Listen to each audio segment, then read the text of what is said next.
À Noël, on fait la naissance de Jésus. Du coup, il a 2017 ans. 2017 ans, la vache, eh ben, Jésus était sacrément âgé alors. Hein. Tu penses, cher jeune, que à Noël, eh bien, c'est l'anniversaire de Jésus. C'est vrai qu'on peut l'entendre dire, on peut concevoir la fête de Noël comme cela. Tu penses que je vais te répondre que oui, c'est l'anniversaire de Jésus? Eh bien, détrompe-toi, on ne peut pas dire qu'à Noël, c'est l'anniversaire de Jésus.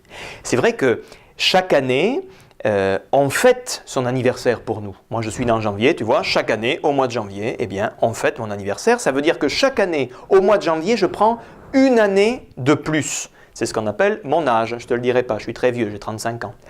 Mais Jésus, lui, s'il est bien né, un jour de l'histoire des hommes, il n'a pourtant pas d'âge. C'est étonnant ce que je suis en train de te dire. Il n'a pourtant pas d'âge. On ne peut pas dire qu'il a 2017 ans. Il n'a pourtant pas d'âge parce qu'il est d'une jeunesse éternelle. En fait, il est le Fils de Dieu, Jésus. Et s'il est venu prendre chair de notre chair un jour de notre histoire, eh bien, il est depuis toujours et pour toujours aux côtés de son Père et du Saint-Esprit. Voilà pourquoi on ne peut pas dire que chaque année, on fête la naissance de Jésus. Ou plutôt, on ne peut pas dire qu'on fête son anniversaire, mais on fête sa naissance, justement.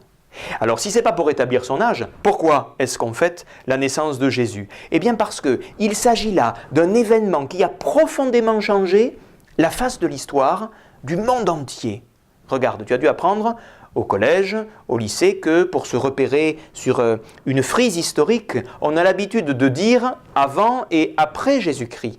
C'est comme ça qu'on se repère dans l'histoire. Tout notre calendrier tourne autour du Christ.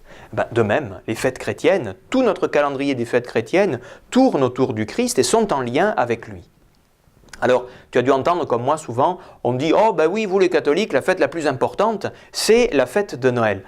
On le dit pourquoi? Parce que c'est le jour où on reçoit les cadeaux, c'est une ambiance particulière de fin d'année, alors qu'il fait un peu sombre dans les rues, il y a les décorations, les illuminations, une ambiance, des chants, tout est particulier. C'est vrai, pour cela, c'est une des fêtes les plus marquantes sans doute de l'année. Mais la fête la plus importante pour les chrétiens, et tu le sais, j'en suis sûr, c'est pas celle de Noël, c'est celle de Pâques, où on célèbre la mort et la résurrection de Jésus.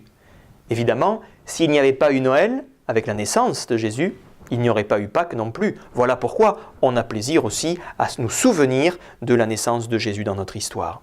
Tu vois bien que l'important à Noël, cher jeune, ce n'est pas de savoir quel âge a Jésus, 2017, 2018, mais l'important, c'est de nous laisser toucher par le fait qu'un jour de notre histoire, un jour de l'histoire des hommes, Dieu lui-même a pris chair dans la pauvreté. Dieu lui-même s'est rendu proche de nous en se faisant petit enfant. Et ce mystère, tu peux le contempler humblement dans la crèche, celle que tu verras à l'église de ta ville ou de ton village, celle que tu feras aussi chez toi.